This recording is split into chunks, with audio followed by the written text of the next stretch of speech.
আমরা রাস্তায় থাকবো, যতদিন আমাদের দাবি পূর্ণ না হবে ততদিন আমরা রাস্তা থেকে উঠবো না।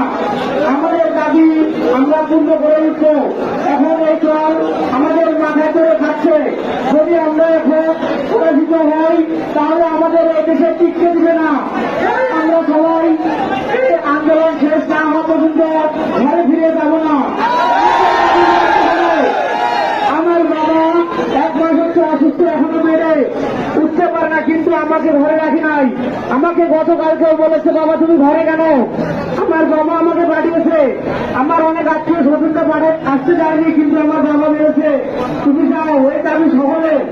তাই আমরা কেউ আর ঘরে বসে থাকবে না। যদি কোনো ছাত্র এই অবস্থায় ঘরে